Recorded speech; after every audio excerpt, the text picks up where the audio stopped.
जय श्री राधे। रामधारी गुप्ता खंड 2 प्रतिलेखन संख्या 1। गति 80 शब्द प्रति मिनट, कुल शब्द 500। प्रारंभ करें। महोदय, पर्यावरण से तात्पर्य किसी एक व्यक्ति के परिवेश से नहीं वरन व्यक्ति के, समाज के, राष्ट्र के और इस सारी पृथ्वी के ही परिवेश से है, जिसका प्रभाव व्यक्ति, समाज, राष्ट्र और सारे विश्व पर पड़ता है। विराम। पर्यावरण से तात्पर्य पेड़ पौधों, नदी, पहाड़ या किसी तंत्र विशेष से नहीं वरन उस समग्र वास्तविकता से है जिस पर मानव मात्र का अस्तित्व और उसका संपूर्ण आध्यात्मिक एवं भौतिक विकास निर्भर है। विराम।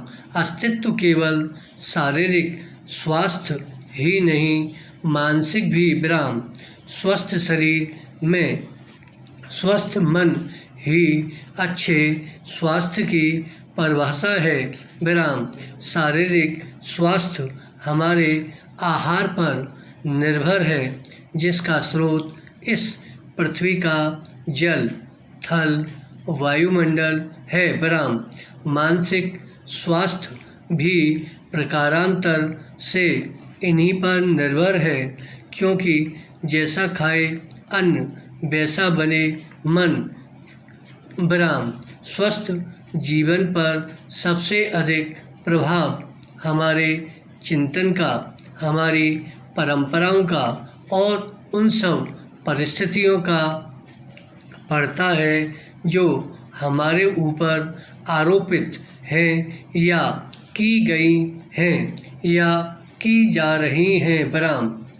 इसलिए पर्यावरण या परिवेश में जल, थल, वायु ही नहीं बल्कि वे सारे घटक महत्वपूर्ण हैं, जिनका कुछ भी प्रभाव हमारे जीवन पर, हमारी क्रियाशीलता पर पड़ता है।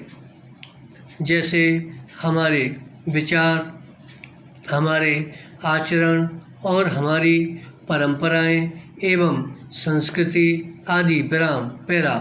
सदा से मानव की आकांक्षा उन्नति और विकास की रही है। विराम।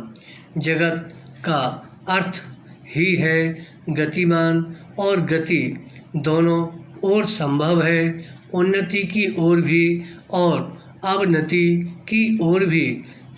विराम। पहली को हम प्रगति कहते हैं, दूसरी को अगति, विगति, अधोगति या दुर्गति कह सकते हैं। विराम। वास्तव में मनुष्य ऐसा जटिल प्राणी है जिसमें अनेक विरोधाभासी और असंगत प्रतीत होने वाली प्रवृत्तियों और प्रतिक्रियाएं होती हैं। विराम।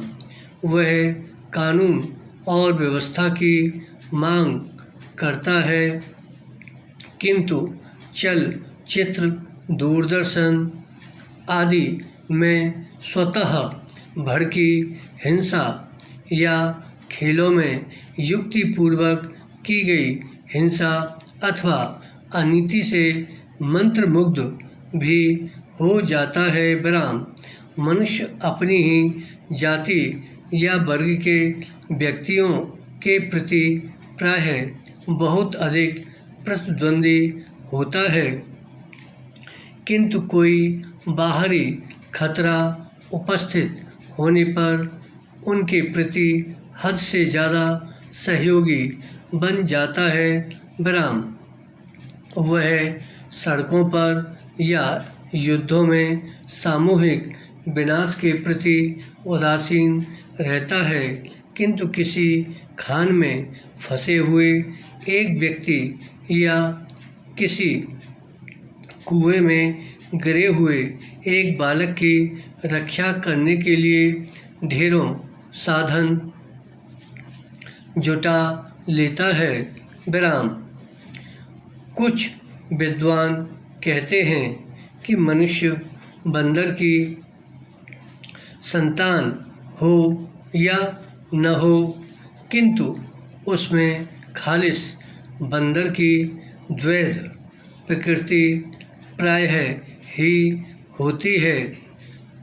उसमें शाकाहारी बंदरों की भांति वृक्षों में उछल कूद करने की प्रवृत्ति तो होती ही है, साथ ही ऐसे बंदरों की स्वाभाविक जिज्ञासा भी होती है जो अत्यंत संगठित गिरोहों में रहते हैं और भांति भांति का मांस खाने में मज़ा लेते हैं। विराम।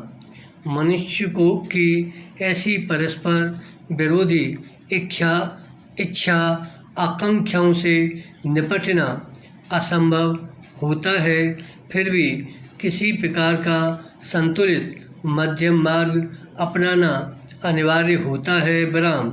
यही बुद्धिमानी का रास्ता है। विराम। विद्वानों ने मानव की मूलभूत आवश्यकताओं को 5 स्तरों में रखा है। धन्यवाद।